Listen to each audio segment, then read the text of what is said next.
আজই ডাউনলোড করুন আর এনজয় করুন আপনার পছন্দের শো। দেখ দিদি, বিয়েটা যখন তুই নিজের ইচ্ছেই করেছিস তখন স্ত্রীর অধিকারটাও তোকেই ছিনিয়ে নিতে হবে। বড় বৌমা, বলছি কি দাদু ভাই আশি দিদি এদের কোনো খবর পেয়েছো? কখন ফিরবে কিছু বলে যায়নি? আরে বেচারার গায়ে জ্বর, কখন থেকে হাসপাতালে বসে আছে বলো তো দেখি। বড় বৌদি, মধুবনীর কি খবর গো? আরশি আর বাবলু তো কালকে রাত্রে এলো না, কিছু ওয়েট হয়ে গেল না তো আবার? বর্ষা, এসব কি অলক্ষণে কথা?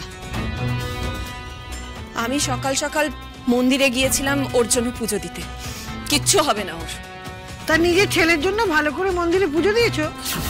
গত পরশুদিন সারা রাত ছেলেটা ধুম জ্বর ছিল। মানে মা, আপনি? আমি ফোন করে দেখছি, হ্যাঁ ওরা কি অবস্থায় আছে, কেমন আছে। হ্যাঁ আমি দেখছি। ওই তো আরশি চলে এসছে। ও দিদি ভাই বলছি মধুবনী কেমন আছে গো? ভালোই আছে, ডাক্তারবাবু বলেছেন চিন্তার কিছু নেই। যাক বাবা, বাঁচা গেছে। দাদু ভাইয়ের কথা ভেবে না আমার একটু শান্তি হচ্ছে। শুনেছিলাম ওই যে কিসব ওই কি বলে সুইসাইড নোট ফোট লিখেছে। ভালো মন্দ কিছু হয়ে গেলে তো দাদু ভাইকে নিয়ে টানাটানি পড়ে যেত। এইভাবে কথাগুলো বলতে আপনার এতটুকুও বাজছে না, তাই না মা? তা কি আর বলবো বলো, ছেলেটাকে কি এক দণ্ড শান্তি দিচ্ছে? গায়ে জ্বর, একটু গোড়াতে দিলে ছেলেটাকে বিছানায়।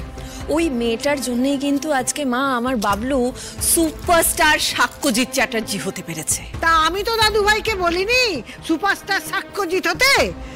আমাকে কথা বলে কোনো লাভ নেই। আরে আপনাকে আমি কথা শোনাচ্ছি না, কিন্তু বিষয়টা বলছি ঠাম্মি, তোমার তো পুজোতে বসার ছিল না, তুমি যাও না পুজোতে বসো। হ্যাঁ আরশি, হাসপাতালে জামা কাপড় পরে আছিস, যা না গিয়ে ফ্রেশ হয়ে যা। চল দিদি ভাই, আমিও যাই।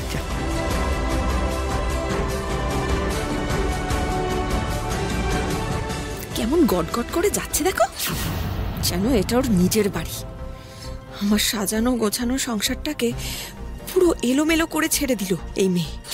কোথায় ছেলে আর মধুবনীকে নিয়ে একটু সুখে থাকবো তা না, সব ধ্বংস করে দিল। না, মধুবনী বড় একা হয়ে গেছে, আমাকে ওর পাশে থাকতে হবে। এই বাড়িতে মধুবনীর খুঁটিটাকে শক্ত করতে হবে, এই আরশিকে তাড়াতেই হবে। আরশি, তোমার খুব ডানা গজিয়েছে তাই না? সেই ডানা এবার আমাকেই ছাড়তে হবে।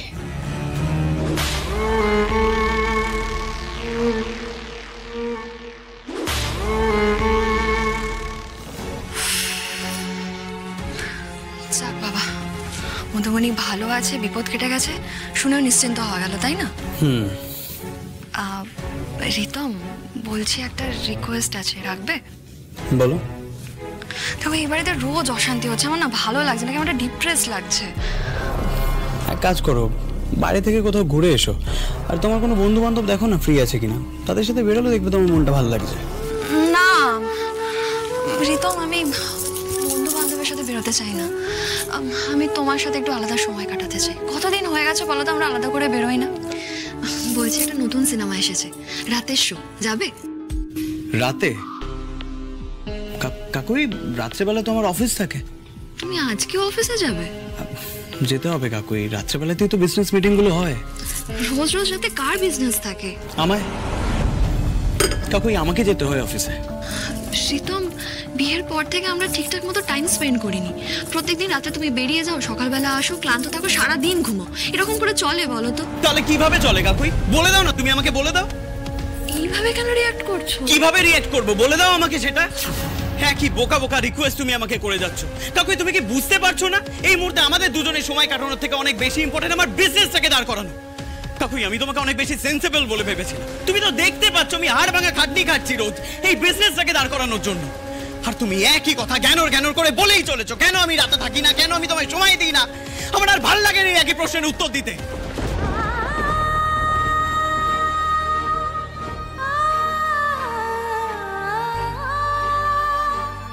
এই দিদি, কি হয়েছে রে?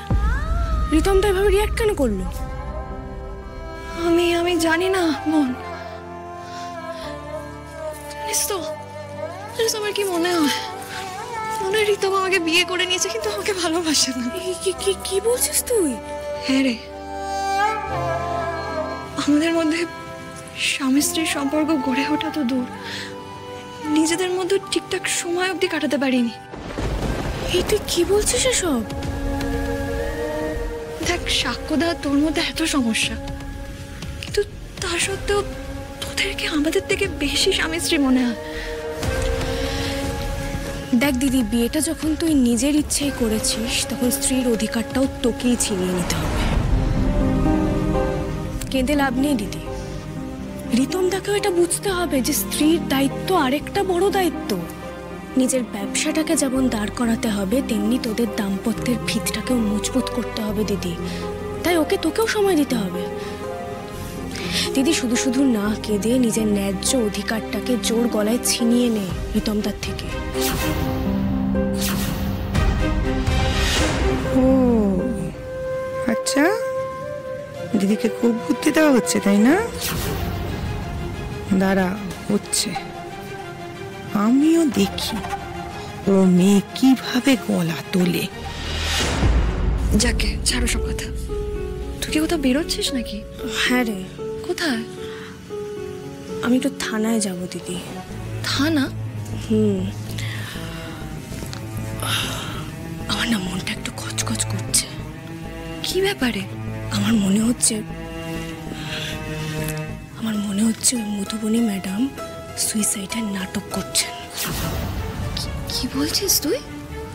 হ্যাঁ, কিন্তু আমার হাতে তো প্রমাণ নেই, তাই আমি জোর গলায় বলতে পারছি না।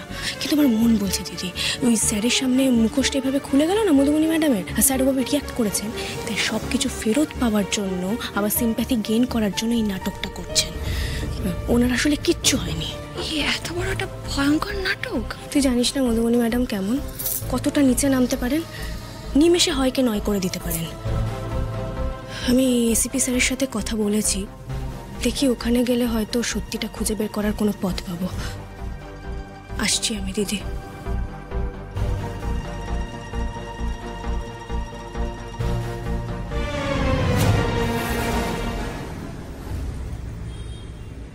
আরশি, তোমার কথা মতো মধুবনী মিত্রের রুম থেকে যে স্লিপিং পিলসের ফাইলটা পাওয়া গেছে, সেটা এভিডেন্স রুম থেকে আমি আনানোর ব্যবস্থা করেছি। এই কেসে যে ইনভেস্টিগেটিং অফিসার, উনি ওটা নিয়ে আসছেন। May I come in sir? হয়তো বলতে বলতে এসে গেছে। Come in sir.